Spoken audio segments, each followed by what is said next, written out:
पहले रामचरितमानस और हिंदू धर्म की बुराई, अब स्वामी की सियासत जिन्ना प्रेम पर आई। देश की सत्ता निर्धारित करने वाले चुनाव नजदीक है। ऐसे में बयानों की तीर छोड़ने की परंपरा शुरू हो गई है। राजनेताओं के मुखार विंद से ज्ञान की धारा बह रही।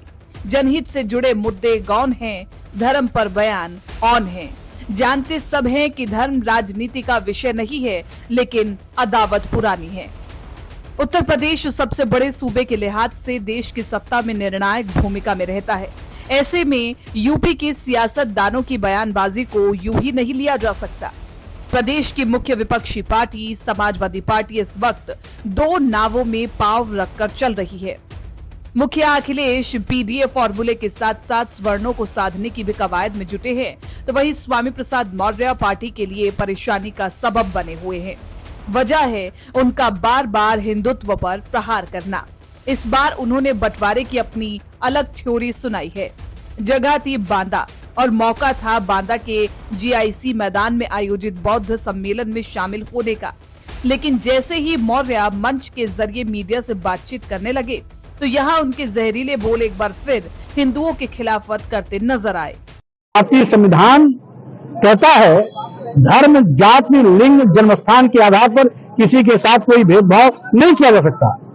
हम नारा देते हैं हिंदू, मुस्लिम, सिख, ईसाई सब हैं आपस में भाई भाई।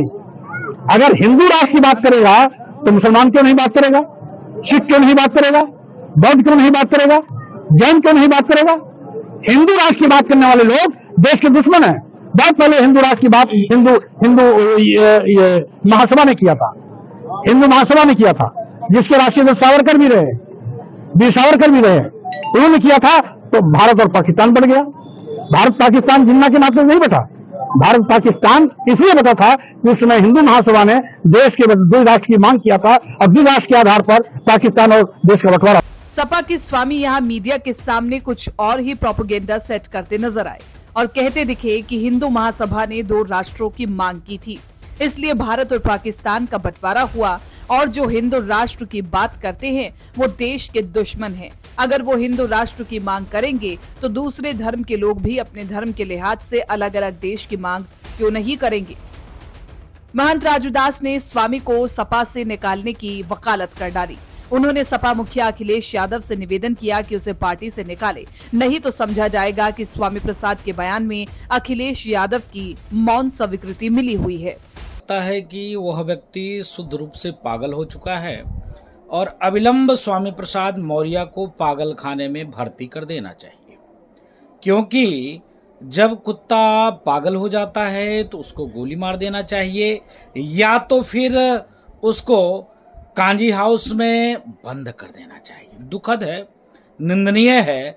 मुझको लगता है गलती से जो व्यक्ति सनातन में जन्म ले लिया हो, और उसको तो इस्लाम में जन्म होना चाहिए, एक बार नहीं अनेक बार सनातन संस्कृति के बारे में, हिंदू देवी देवताओं के बारे में, संत महात्माओं के बारे में, साधु जनों के बारे में अभद्र टिप्पणी करने वाला समाजवादी पार्टी के नेता अखिलेश जी के प्रसाह पे मैं ही कहूंगा कि स्वामी प्रसाद मौर्य जिस प्रकार से लगातार सनातन को नीची बताते हैं, मुझको लगता है माननीय अखिलेश यादव जी को इस पर संज्ञान लेना चाहिए और समाजवादी पार्टी के नेता स्वामी प्रसाद मौर्य को सख्त से सख्त इस विषय पर सजा मिलनी चाहिए। स्वामी के ही बयान पर अयोध्या के संत परमहंसाचार्य ने भी विवादित बयान दे दिया कि जो भी स्वामी प्रसाद मौर्य को गोली मारेगा उसे वो 25 करोड़ का इनाम देंगे।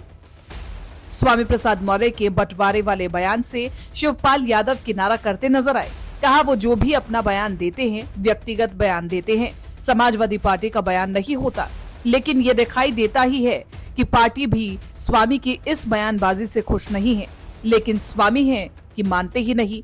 कभी वो हिंदू शब्द का अर्थ चोर और नीच बता देते हैं, तो कभी श्री राम जन्मभूमि मंदिर में रामलला की प्राण प्रतिष्ठा को धोखा करार देते हैं, जिस पर लोगों का आक्रोश भी दिखाई पड़ता है।